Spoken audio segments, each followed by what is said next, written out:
Hector was there and brought his gods with him to battle. Brave men cowered, not you alone, Ulysses. Such the fear that he inspired. As he triumphed in his bloody deeds, I hurled a rock and laid him on his back. And when he challenged single combat, I singly withstood him.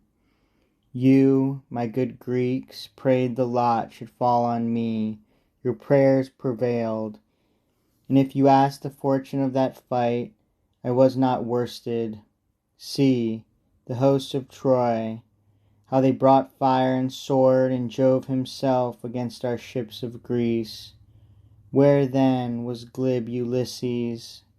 Yes, I made my own breast bulwark and barrier for these 1,000 ships, your hopes of home held safe to sail away.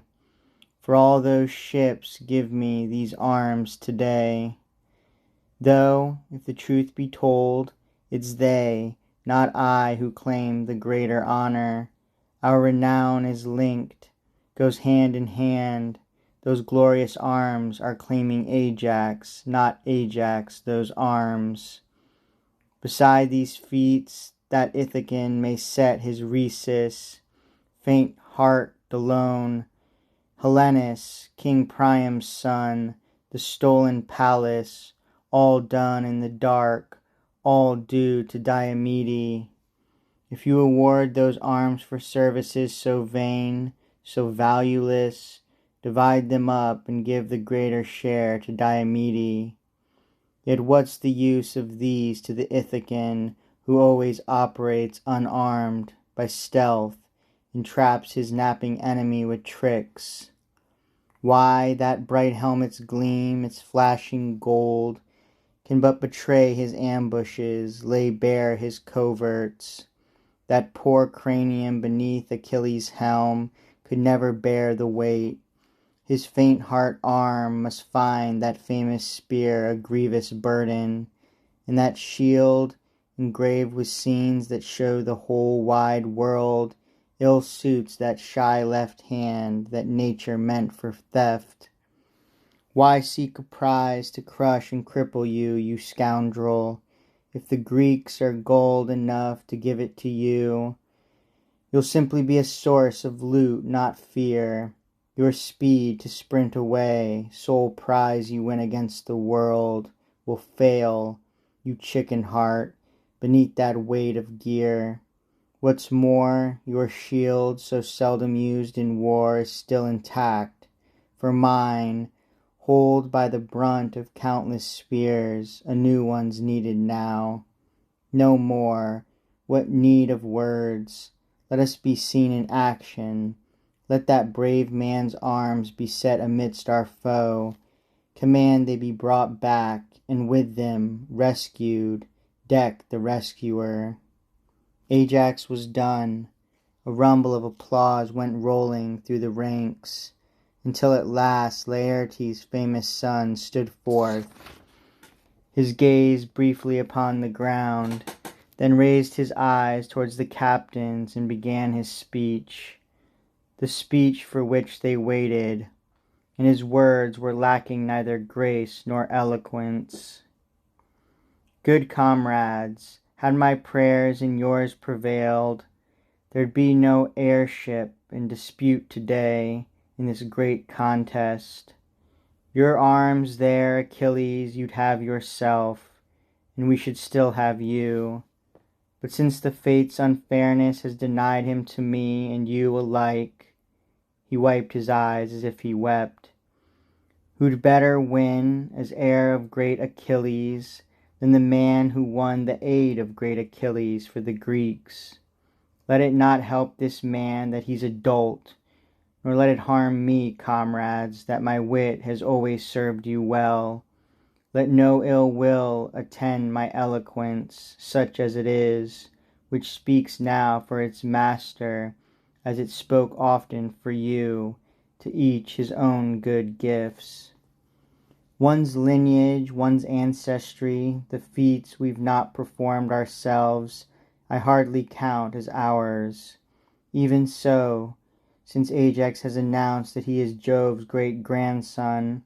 My stock too is sprung from Jove, the same third link away.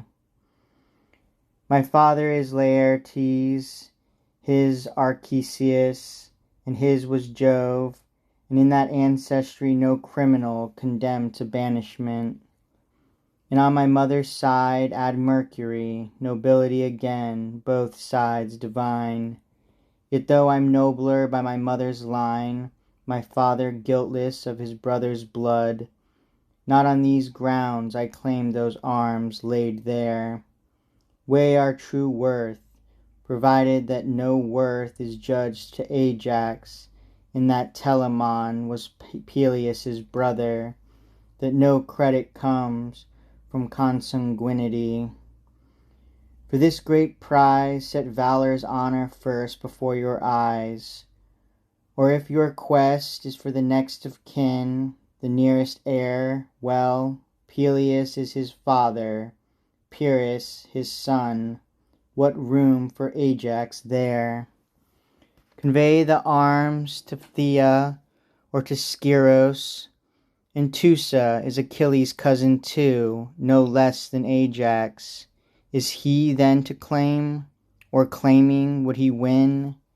In naked truth we duel about deeds, and though my deeds are more than I have ready words to tell, their sum and sequence shall be ordered well. Achilles' Nereid mother, who foreknew the death that he would die, disguised her son in women's clothes, and all the world was tricked, and Ajax too. Among some girlish gear I smuggled arms that must excite a man, and as, in girl's dress still, he held the shield and spear, I said, My lad, my goddess's son, why shrink from overthrowing giant Troy? Troy, doomed to perish, keeps herself for you, and clasped his hand and sent the gallant lad to feats of gallantry. Therefore his feats are mine. The lance that mastered Telephus was mine, and when he begged, I made him well. The fall of Thebes was mine. Credit to me, Lesbos and Tenedos, Chrysae and Scylla, Apollo's towns, and Scyros too.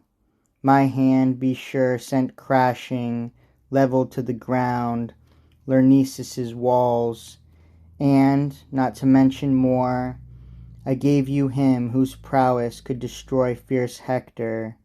Thanks to me, illustrious Hector lies low at last. Those arms I gave revealed Achilles. In return these arms I claim, my gift in life, my due now he is dead.